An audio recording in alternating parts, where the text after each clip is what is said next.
Welcome to your drought alert. I'm First Alert meteorologist Callie Zanandri. Experts warn pine beetles become a bigger problem during Colorado's dry summer conditions. Joining us today is Kareem Garby, horticulture specialist with Colorado State University Extension in Denver. Kareem, thanks for joining us. Thanks for having me, Callie. Well, Kareem, the mountain pine beetles are native to Colorado. Why are they causing so many problems? It's because when trees are really drought stressed, maybe because of climate change, they become more vulnerable than they normally would to mountain pine beetle, and we're just seeing massive die-offs in our forests because of this, unusually dry climate that we're having. Yeah, so dry out there this summer. Now, the mountain pine beetle is smaller than a grain of rice. How does something so small attack trees? Well, they're very social, not in the sense of like ants, but these insects, even though they are individually small, when they find a tree that is vulnerable, they aggregate. They release a ton of pheromones in their poop that tells all their friends, like, hey, I found a really easy tree for us to attack. Come one, come all. And they overwhelm the host defenses through that mass attack. Very interesting. Now, we've talked a lot about drought this summer. How does drought make pine trees more vulnerable to beetle attack? That's a good question. So trees only have so many resources to spend, and when they are drought stressed, they can allocate fewer resources towards defense. And they defend themselves by producing something called pitch. It's this really like thick resin. And so whenever a beetle burrows in, they try to physically expel them by pushing out pitch. When trees are drought stressed, they don't have as much water to produce that pitch, and so they can't physically expel as many beetles. And that's when we see the problems like what we're seeing this summer. Exactly. Now, how bad do you think this outbreak will be with our current conditions?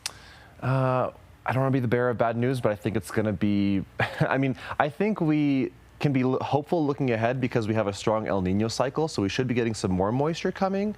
But with how dry it's been and how dry and warm the winter was, if those trends continue, I would be extremely concerned. I'm holding out hope for more rain.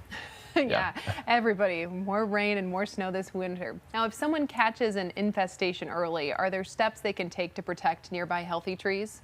Yes, they should, if they have high value specimen trees, give them some supplemental watering. The recommendation is generally like about 10 gallons of water per inch of tree diameter per month, which we don't really have a lot of research to support that specific recommendation. But I would say is if you have a high value tree, put a soaker hose on it for about maybe once per month when we're not getting any rain.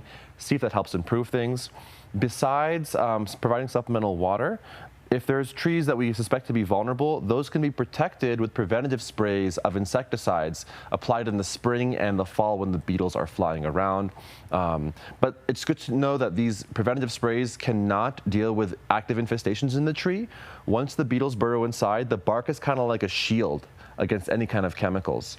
And then lastly, besides these preventative sprays, thinning trees on your property. If you have a huge dense stand of pine, look for the ones that are not as vigorous, not as healthy, and get rid of those so that the ones that do remain can be better spaced and they will just develop a much more healthier crown. They can defend themselves better.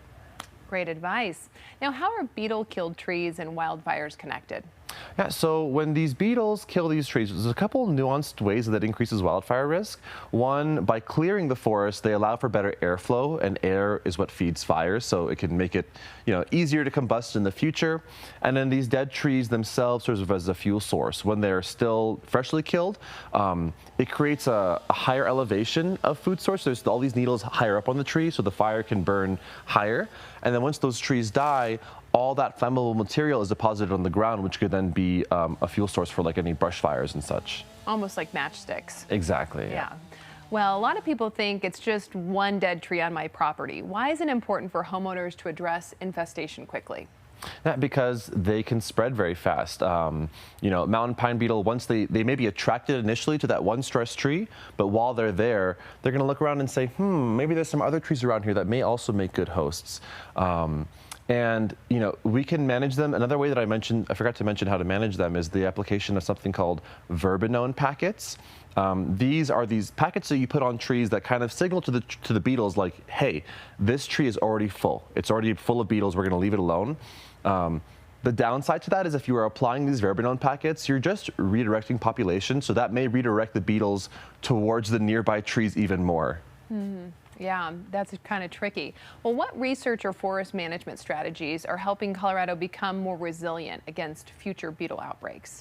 Yeah, so most of the research into like the direct management, we haven't seen any advances there, but we are seeing research now about like mapping where the fires may be more severe, like predicting where these fuel sources are more concentrated, seeing, what species of trees that we have and how they're distributed and how that may affect future wildfire spread.